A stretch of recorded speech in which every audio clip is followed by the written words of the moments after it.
மோடியினுடைய புதிய அமைச்சரவையில 72 மினிஸ்டர்கள் பதவியேற்றிருக்காங்க. பிரதமர் மோடி இல்லாம 71 மினிஸ்டர்கள். இந்த மொத்தம் 72 பேர்த்துல 28 பேர் குறிப்பிட்ட உயர் சாதி பிரிவை சார்ந்தவங்க.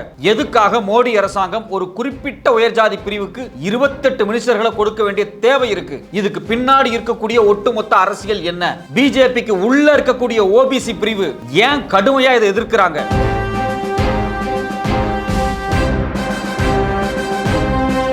சிவராஜ் சிங் சௌகான், மனோகர் லால் கட்டார் பிஜேபியினுடைய மிக முக்கியமான தலைவர்கள். இவங்களை ஒட்டுமொத்தமா அரசியல் இருந்தே ஒதுக்குனது யாரு அப்படின்னா மோடியும் அமித்ஷாவும். கடந்த காலங்களில் சீஃப் மினிஸ்டர் போஸ்டையே புடுங்கிட்டு இவங்களை ஓரமா ஒரு மூலையில உட்கார வச்ச மோடி அமித்ஷா இப்ப இவங்க ரெண்டு பேர்த்துக்குமே கேபினெட் அமைச்சர் பதவி கொடுத்திருக்காரு. எதுக்காக? மோடி அமித்ஷாவால ஓரங்கட்டப்பட்ட அந்த ரெண்டு நபர்களையும் திருப்பியும் கேபினெட் குள்ள கொண்டு வர வேண்டிய தேவை என்ன? இதுக்கு பின்னாடி ஆர்எஸ்எஸ் என்ன அழுத்தம் கொடுக்கப்பட்டுள்ளது? பிஜேபியினுடைய அமைச்சரவையே ரெண்டா பிளந்திருக்கு. ஒன்னு முழுக்க முழுக்க ஆர்எஸ்எஸ் கட்டுப்பாட்டில் இருக்கு. அந்த அமைச்சர்கள் எல்லாம் யார் யார்? மோடி அமித்ஷாவுக்கு என்ன செக் வைக்கப்பட்டிருக்கு?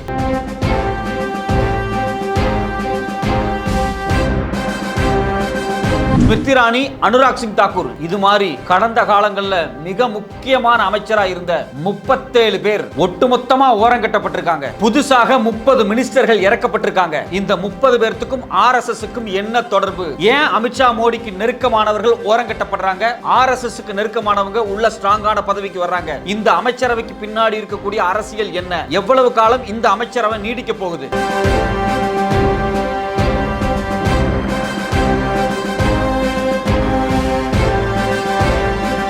வணக்கம், இது சத்யராஜின் நேர்பட கேள்.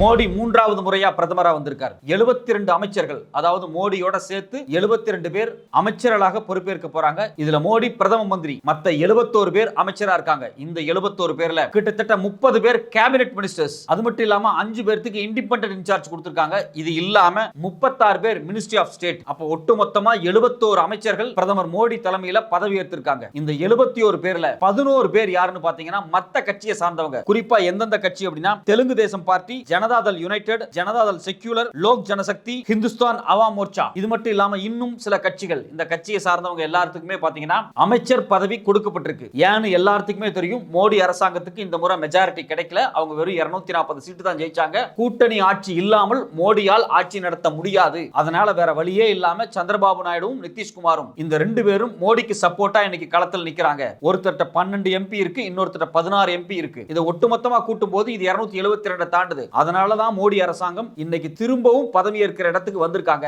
இது மோடிக்கு கிடைச்ச வெற்றி கிடையாது. அவர் 400 ஜெயிப்போம் அல்லது 350 வரைக்கும் ஜெயிப்போம்னு நினைச்சாரு. ஆனா 240 ஜெயிச்சு மெஜாரிட்டியா பிஜேபி இன்னைக்கு ஆட்சி அமைக்க முடியாம ஒரு கூட்டணி ஆட்சி, இன்னும் தெளிவா சொல்ல போனா மோடி ஒரு மைனாரிட்டி ஆட்சியை துவங்கி இருக்கிறார். இந்த மைனாரிட்டி ஆட்சியினுடைய துவக்கத்துல 72 மினிஸ்டர்கள், அதுல 11 மினிஸ்டர் கூட்டணி கட்சியை சார்ந்தவங்க. இது இல்லாம 60 மினிஸ்டர், அதாவது மோடியோட சேர்த்துனா 61 பேர் பாஜகங்கிற ஒரு கட்சியை சார்ந்தவங்க. இதை பார்க்கும்போது ஒரு மிகப்பெரிய ஸ்ட்ரெngthா தெரியும். 61 மினிஸ்டர் பிஜேபியா, ஒரு மிக ஸ்ட்ராங்கான மினிஸ்ட்ரி தான உருவாயிருக்கும் அப்படின்னு நமக்கு தோணும். ஆனா அதுக்குள்ள ஒரு மிகப்பெரிய ட்விஸ்ட் இருக்கு. கடந்த காலங்களில் மோடி அமித்ஷாவால ஒட்டுமொத்தமா ஓரங்கட்டப்பட்ட ரெண்டு முக்கியமான தலைவர்கள் யாரு அப்படின்னா சிவராஜ் சிங் சௌகான், அதே மாதிரி மனோகர் லால் கட்டார். சிவராஜ் சிங் சௌகான் 20 வருஷமா மத்திய பிரதேசல பிஜேபி ஆட்சியில் இருக்கிறதுக்கு காரணமே அவர்தான். இந்தியாவில் பாத்தீங்க அப்படின்னா 2014க்கு பிறகுதான் மத்தியில பிஜேபி ஆட்சிக்கு வருது, அதாவது மோடி தலைமையில. அதுக்கு முன்னாடி அடல் பிஹாரி வாஜ்பாய் தலைமையில இருந்திருக்காங்க. ஆனா ஒரு ஸ்ட்ராங்கான மெஜாரிட்டியோட நின்னு ஜெயிச்சு பல சட்ட திருத்தங்களை மாத்திர அளவுக்கு தைரியமான ஒரு அமைச்சரவை எப்போ வந்துச்சுன்னா 2014ல இருந்தா வந்துச்சு. ஆனா சிவராஜ் சிங் சௌகான் தலைமையில பாத்தீங்க அப்படின்னா கடந்த 20 வருஷமா பிஜேபி மத்திய பிரதேசத்தை ஆண்டுகிட்டு இருக்காங்க. இடையில ஒரு வருஷம் மட்டும் காங்கிரஸ் கட்சி வந்துட்டு போனாங்க. அப்போ மத்திய பிரதேசத்துல இவ்வளவு ஸ்ட்ராங்கா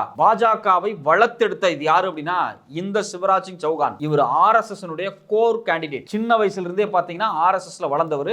ஆர்எஸ்எஸ்க்காக தெரு தெருவா பிரச்சாரம் பண்ணி பிஜேபியை மத்திய பிரதேசத்துல வளர்த்தெடுத்த மிக முக்கியமான நபர். இதே மாதிரி தான் பாத்தீங்கன்னா மனோகர் லால் கட்டார். இவரும் ஆர்எஸ்எஸ் டைரக்ட் மெம்பர். பெரும்பாலும் பிஜேபியில எல்லாருமே ஆர்எஸ்எஸ் டைரக்ட் மெம்பர் தான். ஆனா இவங்க எல்லாம் மனோகர் லால் கட்டாரா இருக்கட்டும், சிவராஜ் சிங் சௌகானா இருக்கட்டும், இவங்க எல்லாருமே அந்த மாநிலத்தில் ஆர்எஸ்எஸ் பயங்கரமா வளர்த்தவங்க. இன்னைக்கு வரைக்கும் கோர் ஆர்எஸ்எஸ் கேடட்ஸா இருக்கக்கூடியவங்க. ஹரியானால பிஜேபியை உருவாக்கி வளர்த்தெடுத்து அந்த மாநிலத்தினுடைய முதலமைச்சரா இருந்தவர் இந்த மனோகர் லால் கட்டார். இவங்க ரெண்டு பேர்த்தையும் பாலிடிக்ஸ்ல இருந்து ஓரமா ஒதுக்குனது மோடி அமித்ஷா. எதுக்காக ஒதுக்குனாங்க? ஏன் அப்படின்னா பாஜக அப்படிங்கிற ஒட்டுமொத்த கட்சியும் தன்னுடைய கட்டுப்பாட்டுல தான் இருக்கணும். அதாவது மோடி, அமித்ஷா இவங்க ரெண்டு பேர்த்தோட கட்டுப்பாட்டுல மட்டும்தான் ஒட்டுமொத்த பாஜகவும் இருக்கணும். RSS இன்ஃப்ளூயன்ஸ்ல மத்தவங்க இதுக்குள்ள பூந்து எங்களுடைய பதவியை தூக்கிட கூடாது அப்படிங்கறதுக்காக ஒரு பதவி போட்டிய, பதவி வெறிய மனசுல வச்சுட்டு இந்த ரெண்டு தலைவர்களையும் மோடி, அமித்ஷா ஓரம் கட்டினாங்க. இவங்க அந்த மாநிலத்துல முதலமைச்சரா இருந்த போதும், அந்த மாநிலத்துல பிஜேபி ஜெயிச்சப்ப கூட அவங்கள முதலமைச்சர் ஆக்காம ஓரம் கட்டினாரு. ஆனா இப்ப பாத்தீங்கன்னா இந்த கேபினெட்ல இந்த சிவராஜ் சிங் சௌகானையும் மனோகர்லால் கட்டாரையும் கேபினெட் அமைச்சராக்க வேண்டிய நிலைமைக்கு மோடியும் அமித்ஷாவும் தள்ளப்பட்டிருக்காங்க. ஏற்கனவே பாத்தீங்கன்னா நிதின் கட்காரி அப்படிங்கக்கூடிய பாஜகவினுடைய மகாராஷ்டிரா தலைவரை ஒட்டுமொத்தமா அரசியல் இருந்து ஒதுக்குறதுக்காக பல வேலைகள் நடந்தது. அவருடைய வீட்டுல வந்து சில கருவிகளை பொருத்தி ஒட்டு கேட்கப்பட்டுச்சு. அது மட்டும் இல்லாம அவர் மேல சில ஊழல் வழக்குகள் இருக்குன்னு சொல்லி CAG அறிக்கையை மோடி, அமித்ஷா டீம் வெளிவிட்டாங்க அப்படின்னு பத்திரிகையிலே செய்திகள் வந்துச்சு. அப்போ மகாராஷ்டிரா பாஜகவில் இருந்து ஒட்டுமொத்தமா ஓரம் கட்டுறதுக்கு நிதின் கட்காரி முயற்சி செய்யப்பட்டார். இதே மாதிரி ராஜ்நாத் சிங்கும் பாஜகவினுடைய உத்தரப்பிரதேச அரசியல் இருந்து ஓரம் கட்டப்பட்டார். இவங்க எல்லாரும் ஏன் ஓரம் கட்டப்பட்டாங்க அப்படின்னா, தன்னுடைய மாநிலத்தில் மிகப்பெரிய சக்தி வாய்ந்த தலைவர்களா வரும்போது பிராந்தியம் முழுக்க மிகப்பெரிய வரவேற்பு ஏற்பட்டுச்சு அப்படின்னா, இவங்க அடுத்த பிரதமராகவும் அடுத்த ஒன்றிய உள்துறை அமைச்சராகவும் வர்றதுக்கான வாய்ப்பு இருக்கிறதுனால இவங்க எல்லாம் அரசியல் இருந்து ஓரம் கட்டினாங்க. ஏற்கனவே பாத்தீங்கன்னா LK அத்வானி, முரளி மனோகர் ஜோஷி இது மாதிரியான பழைய தலைவர்களையே இந்த மோடி, அமித்ஷா டீம் ஓரம் கட்டினாங்க. அதுக்கு பிறகு இப்ப கரண்ட்ல பாலிடிக்ஸ் இருந்த இந்த சிவராஜ் சிங் சௌகான் ஓரம் கட்டப்பட்டாரு. மனோகர்லால் கட்டார் ஓரம் கட்டப்பட்டாங்க. அதே சமயத்துல மகாராஷ்டிராவினுடைய முதலமைச்சரா வந்திருக்க வேண்டிய நிதின் கட்காரிக்கு முதலமைச்சர் போஸ்ட் கொடுக்காம அவரை மத்தியில கொண்டு ஒரு ஹைவேஸ் மினிஸ்ட்ரி கொடுத்து தன் பக்கத்திலே வச்சாரு மோடி. ஏன்னா மகாராஷ்டிராவில் ஒரு தலைவராக மாறிடக்கூடாது, ஒரு மிகப்பெரிய ஆளுமையா மாறினா அவர் RSS செல்ல பிள்ளையாவர் இருக்காரு, அவர் அடுத்த பிரதமரா வந்துடக்கூடாது அப்படிங்கிறதுக்காகவே தன்னுடைய கட்டுப்பாட்டுல கொண்டு வரதுக்காகவே தனக்கு கீழே மோடி இந்த வேலையை செஞ்சாரு. இதே மாதிரிதான் ராஜ்நாத் சிங்கையும் உத்தரப்பிரதேசனுடைய முதலமைச்சரா வர வேண்டிய நேரத்துல உத்தரப்பிரதேசத்துக்கு முதலமைச்சரா விடாம யோகி ஆதித்யநாத்தை கொண்டு வந்துட்டு தன் கட்டுப்பாட்டில் இருக்கக்கூடிய ஒரு மினிஸ்ட்ரியில வச்சார். அப்போ யாரெல்லாம் அந்தந்த மாநிலத்துல மிகப்பெரிய சக்தியா உருவெடுத்து வர்றாங்களோ அவங்களுக்கு அந்த பதவியை, முதலமைச்சர் பதவியை கொடுக்காம அவங்களுடைய வளர்ச்சியை தடுத்து ஒட்டுமொத்தமா தன்னோட மினிஸ்ட்ரிகளை கொண்டு வந்து வச்சு அந்த மினிஸ்ட்ரியும் எந்த பவருமே இல்லாம தானும் அமித்ஷாவும், அதே சமயத்துல நிர்மலா சீதாராமன் ஒரு பக்கம், இன்னொரு பக்கம் பாத்தீங்கன்னா ஜெய்சங்கர், இன்னொரு பக்கம் பாத்தீங்கன்னா JP நட்டா, இவங்கள மட்டுமே மையமா வச்சு ஒரு ஸ்ட்ராங்கான மினிஸ்ட்ரியை தன் கட்டுப்பாட்டில் வச்சிருக்கணும் அப்படிங்கிறதுக்காகவே இந்த வேலைகள் நடத்தப்பட்டுச்சு அப்படிங்கிறதா RSS கூற்று. இதனாலதான் பாத்தீங்கன்னா இந்த முறை இவங்களுக்கு பெரும்பான்மை கிடைக்காத உடனே RSS ஒரு திட்டத்தை போட்டு வேலை பார்த்து அவங்க என்ன பண்றாங்க அப்படின்னா, அவங்களுக்கு அதீத விசுவாசி, தான் என்ன சொல்றமோ அதை செய்யக்கூடிய அதீத விசுவாசி, இந்த அதிகார போட்டியில பேரம் பேசுற இடத்துல இருக்கக்கூடிய நிதின் கட்காரி, ராஜ்நாத் சிங் இவங்களோட சேர்த்து இந்த சிவராஜ் சிங் சௌகானுக்கும் அதே மாதிரி மனோகர்லால் கட்டாருக்கும் கேபினெட் அமைச்சர் பதவி கொடுக்க சொல்லி மிகப்பெரிய நிர்பந்தத்தை ஏற்படுத்தி இன்னைக்கு இவங்க எல்லாம் கேபினெட் அமைச்சர்களா மாறி இருக்காங்க. மோடிக்கு 74 வயது ஆகுது. அடுத்த ஒரு ஆண்டுகள்ல அவரு பிரதமர் பதவி விட்டு போயாகணும். ஏன் அப்படின்னா பாஜகவினுடைய சட்ட திட்டங்களின்படி, பாஜக கட்சியினுடைய விதிகளின்படி 75 வயசுக்கு மேல யாரும் அரசியல் இருக்கக்கூடாது. அவங்க ஓரமா ஒதுங்கி கட்சியினுடைய மத்த வேலைகளை பார்க்கணும், பதவியில் இருக்கக்கூடாது அப்படிங்கறதா கட்சியினுடைய ரூல்ஸ் அண்ட் ரெகுலேஷன். இதன் அடிப்படையில் தான் பாத்தீங்கன்னா ஏற்கனவே LK அத்வானில இருந்து முரளி மனோகர் ஜோஷி, உமா பாரதி இது மாதிரி ஒரு பெரிய பட்டியலே ஒதுக்கப்பட்டுச்சு. திரும்பவும் இந்த ரூல்ஸ் அண்ட் ரெகுலேஷனை பயன்படுத்தி இந்த மூத்த தலைவர்களை ஒதுக்குறதுக்கான வேலைகள் கடந்த காலங்களில் நடந்துச்சு. ஆனா அது எல்லாமே இன்னைக்கு தலைகீழா மாறிடுச்சு. இவர் அப்பாயின்ட் பண்ண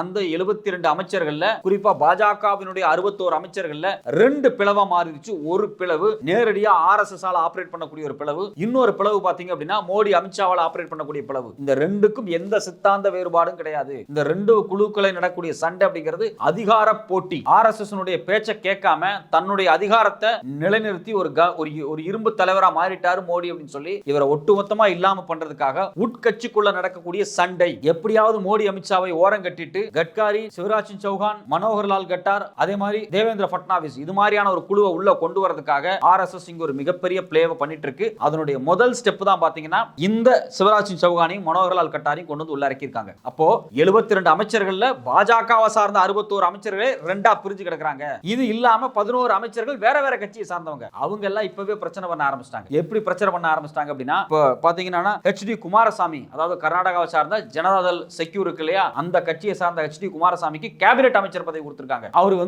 மிக மிக குறைவான MP வச்சிருக்காரு. அந்த குமாரசாமிக்கு நீங்க கேபினெட் அமைச்சர் பதவி கொடுத்திருக்கீங்க. ஆனா 7 MP வச்சிருக்கக்கூடிய எனக்கு நீங்க ஒரு கேபினெட் அந்தஸ்து கொடுக்காம வெறும் ஸ்டேட் மினிஸ்ட்ரி கொடுத்திருக்கீங்க அப்படின்னு ஏக்நாத் சிண்டேவோட டீம் மகாராஷ்டிரால இப்ப சண்டை போட ஆரம்பிச்சிட்டாங்க. பதவி ஏற்று ஒரு நாள் தான் ஆச்சு, அதுக்குள்ள மிகப்பெரிய குழப்பம். 7 MP வச்சிருக்கக்கூடிய எனக்கு நீங்க கேபினெட் மினிஸ்ட்ரி கொடுக்காம 2 MP வச்சிருக்கக்கூடிய HD குமாரசாமிக்கு நீங்க எப்படி கேபினெட் மினிஸ்ட்ரி கொடுக்கலாம் அப்படின்னு சொல்லி ஏக்நாத் சிண்டேவோட டீம் நாங்க பதவி ஏத்துக்க மாட்டோம்னு பெரிய சண்டை போட்டுட்டு இருக்காங்க. இதே மாதிரி தான் பாத்தீங்கன்னா மகாராஷ்டிரால அஜித் பவார் அவர் ஒரு மிகப்பெரிய சண்டை போட்டுட்டு இருக்காரு. எனக்கு எதுக்கு நீங்க அதாவது என் கட்சியை சார்ந்த பிரஃபுல் பட்டேலுக்கு நீங்க வந்து மினிஸ்ட்ரி ஆஃப் ஸ்டேட் கொடுக்குறீங்க, அதை நான் ஏத்துக்க மாட்டேன், அவருக்கு நீங்க கேபினெட் அமைச்சர் கொடுக்கணும் அப்படின்னு சொல்லி அஜித் பவார் இன்னொரு பக்கம் சண்டை போட்டுக்கிட்டு இருக்காரு. அப்போ பதவி ஏற்று ஒரு நாள் தாங்க ஆச்சு, அதுக்குள்ள 3 முனையில சண்டை ஆரம்பிச்சிருச்சு. ஒரு பக்கம் பாத்தீங்கன்னா பிஜேபி சார்ந்த 61 பேர் கேபினெட் ரெண்டா உடைஞ்சு ஆர்எஸ்எஸ் அதிகாரத்திலிருந்து தன்னை வந்து வெளிக்கொண்டு வந்து ஒரு டிக்டேட்டர்ஷிப்பா இருக்கும் நினைக்கக்கூடிய மோடி சார்ந்த ஒரு குரூப். இன்னொரு பக்கம் பாத்தீங்கன்னா 11 பேர் கொண்ட மத்த கட்சியை சார்ந்த, அதாவது அலையன்ஸ் பார்ட்டியை சார்ந்த ஒரு குரூப். அப்போ ஒட்டுமொத்தமா இது எல்லாமே பிரிஞ்சு கிடக்கு. இது எல்லாம் இல்லாம இன்னொரு மிகப்பெரிய பிரச்சனை